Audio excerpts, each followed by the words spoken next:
Welcome to my studio. I'm Charla Maarschalk, and today we're going to paint this beautiful face. This lady has a story to tell, but I'm not going to talk about that. I love to leave the story up to the viewer to see what you feel, to bring your experiences and your thoughts and emotions all into the piece as you watch.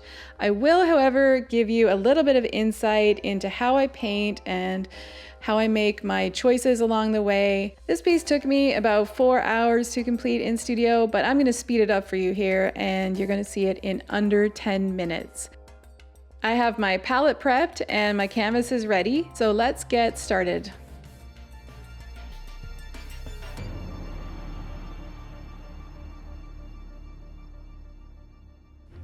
The first thing I do in my studio is to ground my canvas. That means covering it completely with some color. Then I start sketching in my face. Sometimes I'll draw it like a line drawing, but today I'm going to sketch with my paintbrush and see what happens. The face I'm going to paint is not particularly a person that I'm worried about representing. I am using a reference photo so that I have something to go off, but I'm not too worried about her looking like the reference. When I'm not painting a likeness, I have much more creative freedom, and so today I'm really excited to just be loose and free. So the next step is to simply start painting the face. I do this in layers. I start with some highlights and some shadows that will begin to build the form and define the face. I'm measuring a little bit as I go to see exactly if I have the eyes and the nose and the mouth in the right place. The features need to be placed correctly right from the beginning so that I have less to worry about as I go. I like to, about halfway through my painting, just have complete freedom to have fun with color and creative freedom to execute my artistic license in my painting. Therefore, building the features and getting them in the right place at the very beginning of the painting is always my #1 goal. I'm adding some cool tones here in the shadows to bring a little more balance to the palette, as currently it's a very analogous palette. These blues and cool tones will deepen those shadows up. I'm always using my paintbrush to measure and make sure the features are in the right place. And now I'm going to work on defining some of these wrinkles around the eyes, getting a little more detail up here and working on her form. So I move across her face, working in the highlights.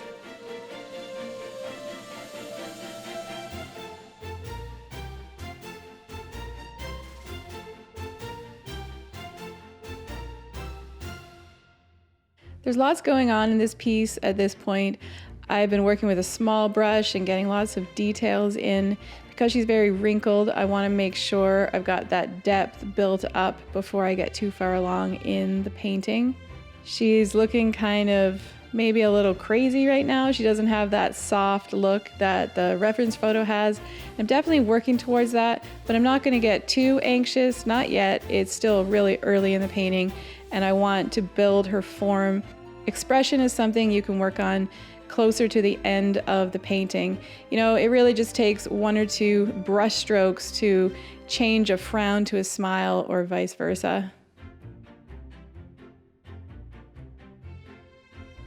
So I'm working with a little different technique here in the background, working her shirt and neck, attempting to get them to blend up into the background behind her head so that the focus becomes on her face. And I often make giant messes on my canvas.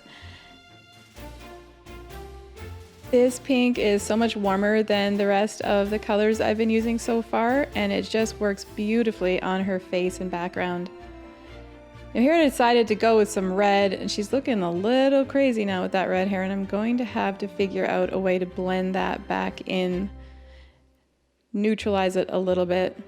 Still not overly happy with her hair, but I'll keep working on that. Again, I try not to worry and become too anxious when something is not working.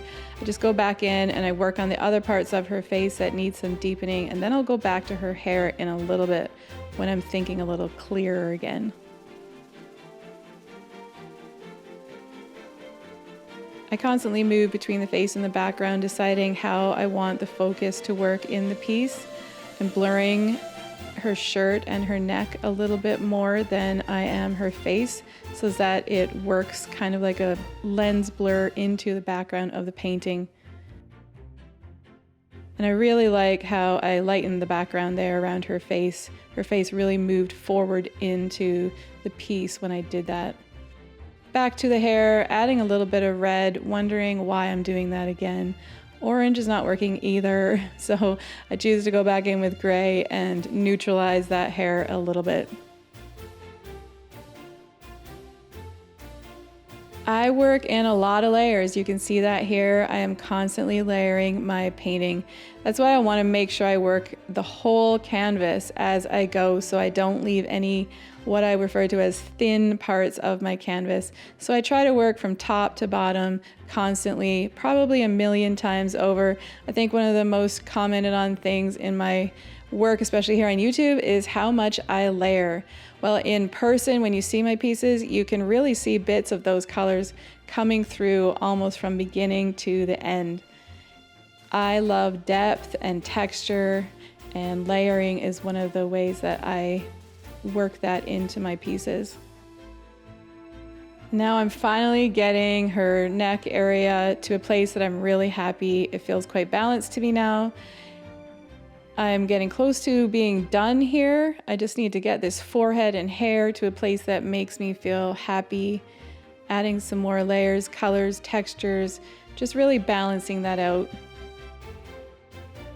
When I draw near to the end of a piece, I get my little brush and I focus on the eyes. I want to deepen those eyes, make them stand out, and make them the focus of this piece. And I feel like I've softened her up and taken away some of that harshness that was there in the beginning, and I'm feeling really great about her. She is just about done.